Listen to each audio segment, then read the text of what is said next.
The tall, gangly thing? Hello and welcome. Today I am joined by possibly the most beloved North American teamfight tactics player at this point in time. That is RamKev, the highest placing North American at the TFT Fates World Championship. RamKev, thank you so much for being here with me today. Yeah, thank you for having me. I'm excited. So, a lot of people aren't super familiar with you. A lot of people know these bigger streamers that ended up going to Worlds. You are a little bit more of a dark horse face at the competition. Can you just go ahead and tell us a little bit about yourself?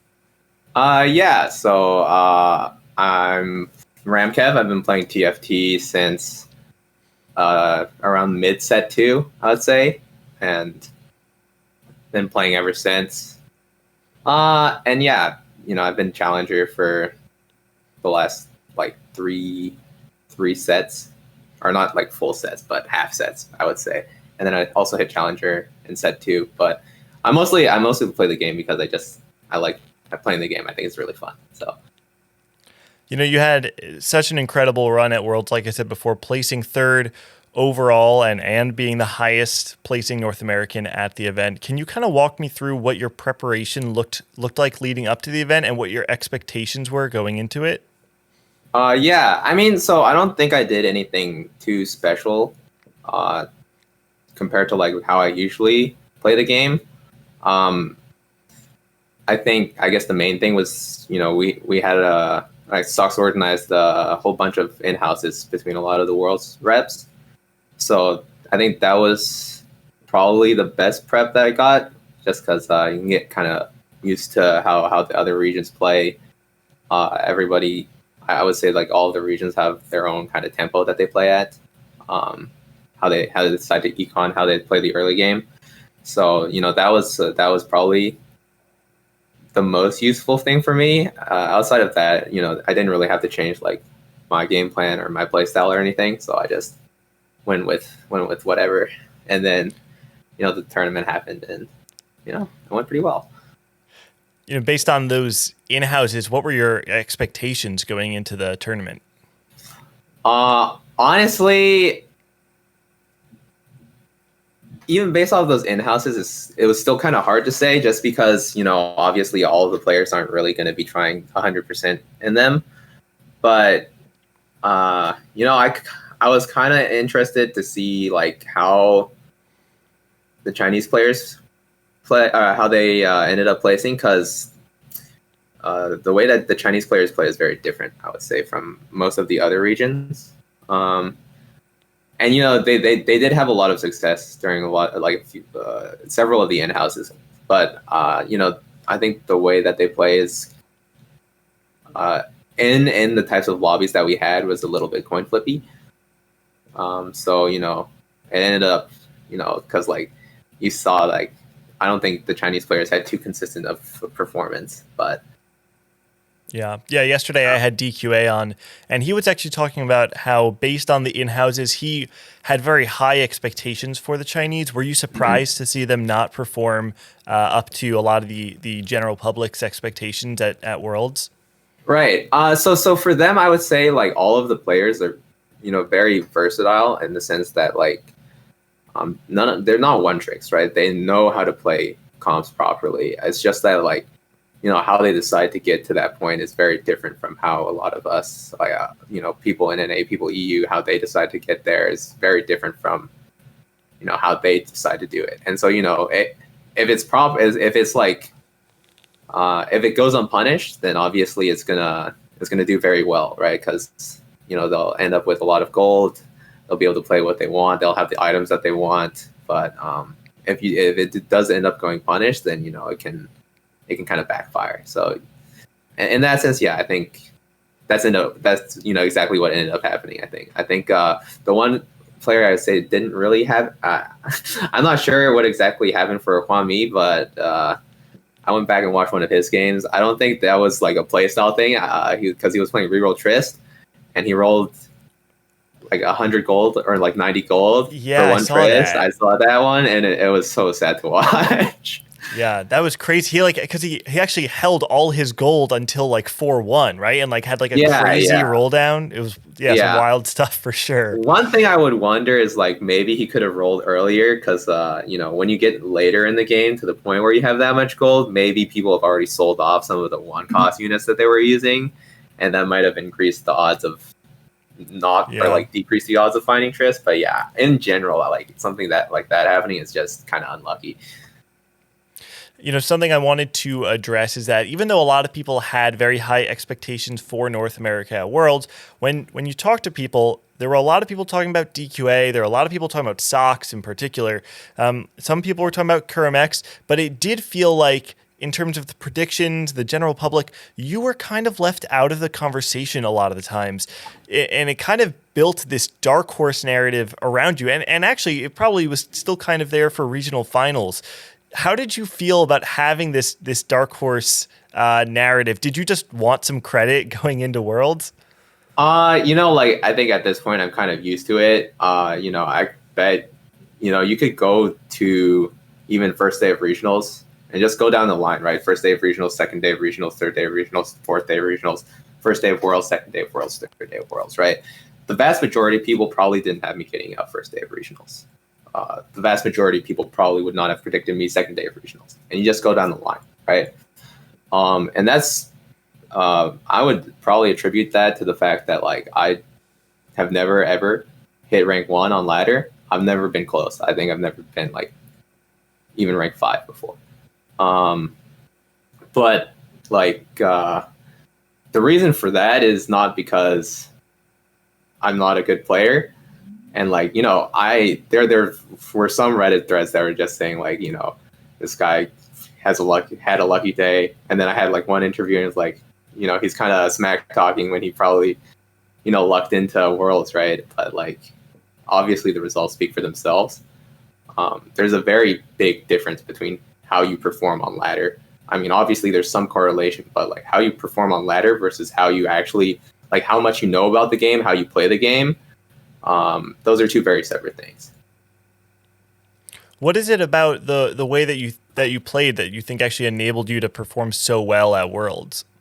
Yeah, I mean, the main thing that I think sets me aside from other players, like I don't have insane APM, but I know how to play every single comp in the game.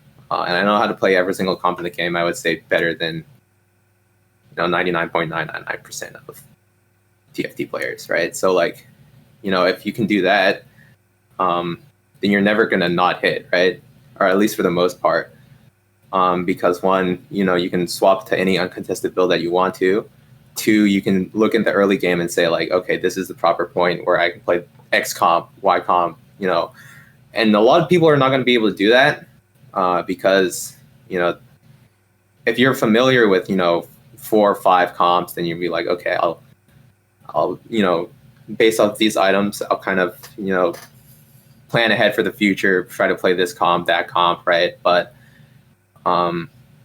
if you do that, you kind of miss out on a decent amount of value. And, there's other stuff that I think that I do a lot better than other players. But I would say that's probably the main thing. What was it about Worlds that you would say most surprised you? Most surprised me. In terms of surprises, there wasn't too much. I think I was really impressed, I would say, with how some of the Korean players played their early game, because it looked like they were able to streak really, really well. With like not even like the fully capped boards, but you see how long the Korean players were able to streak in the early game, right? I'd say that was probably the most impressive thing for me, at least. Definitely, yeah. I feel like Jaywalking, obviously, who went on to win the event, I feel like, especially in days 1 and 2, every time I saw him in a lobby, he was like win streaking through stage 1, stage 2, possibly through stage 3, and always just had this super high health going into stage 4. And I think it's something actually that a lot of people were attributing to this more Western play style of playing best board, playing aggressive. So it was cool to see the Koreans actually challenge that and showcase their ability to build such incredible boards based on what they're given. You had such a strong run at Worlds, so many incredible moments, but I wanted to ask you, what's one moment from your run at Worlds that really stood out to you? I mean, I'm pretty sure a lot of people have seen this one, but it was like last day when I was playing keepers. So I played this one keeper game. I don't remember which one it was. I ended up getting third, or like I don't remember the order of the games, but I got third in that one.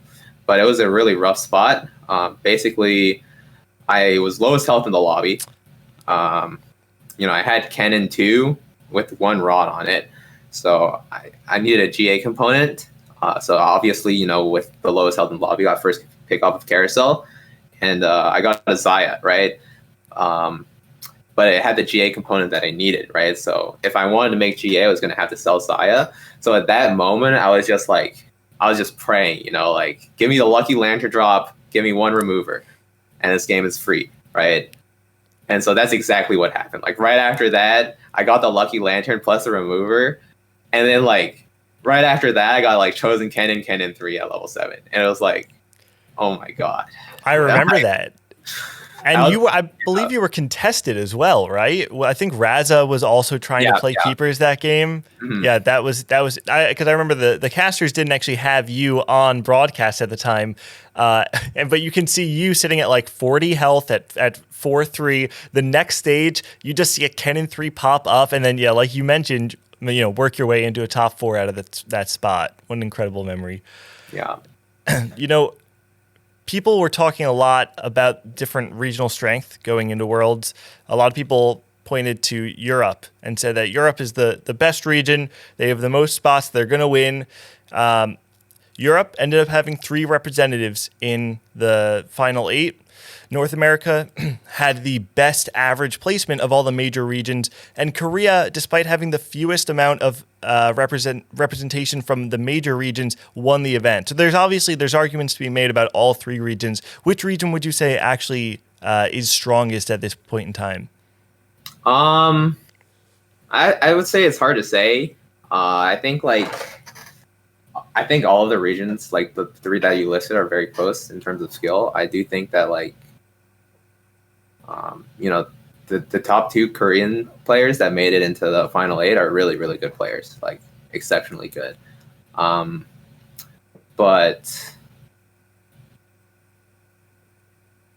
I mean, as an individual, I think Jaywalking is probably the strongest player from the tournament. Obviously, he got first, and I think he definitely deserved first.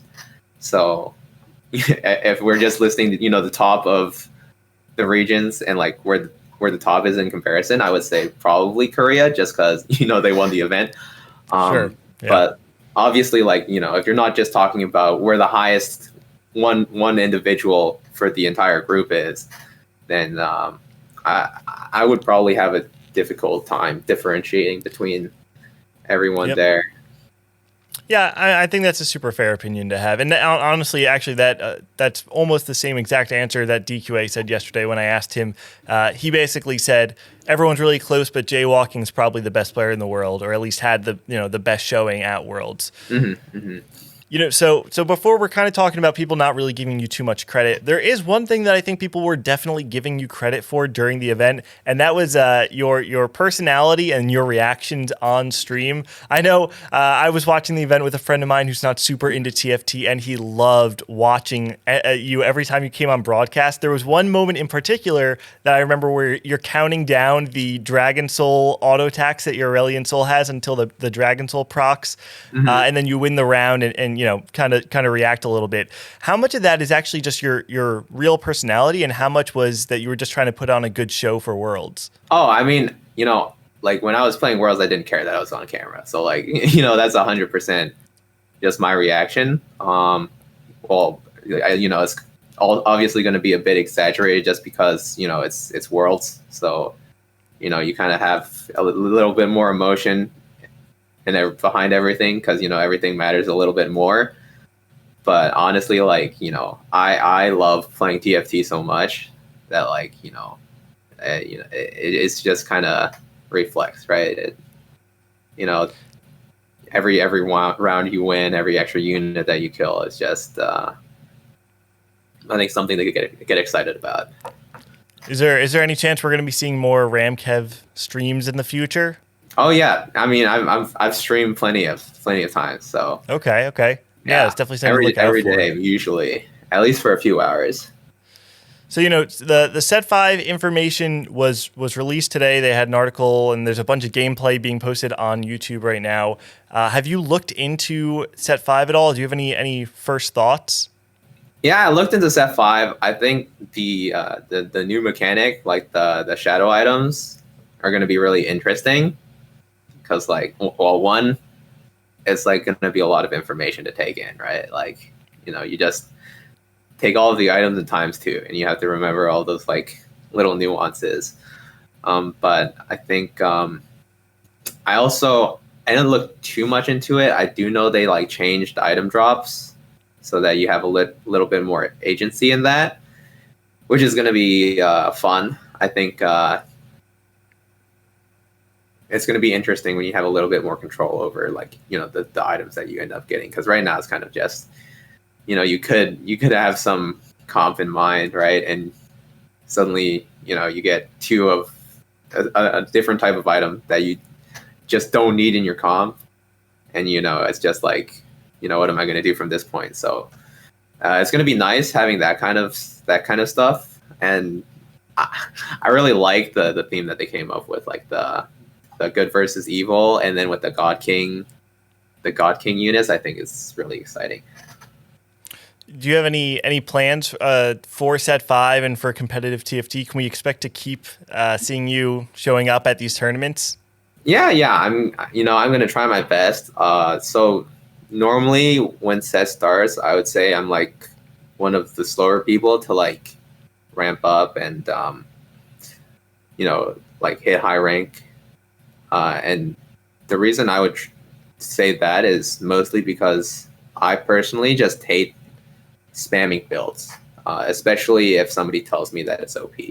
And it seems counter, like, if you're trying to climb, obviously, the thing that you should be doing is you should be spamming the one build that is going to help you get the most LP. But that's why I'm never going to be ranked top 5 or rank 1 for the most part, because I just hate that. Like, if I had to play the same comp over and over again, it would be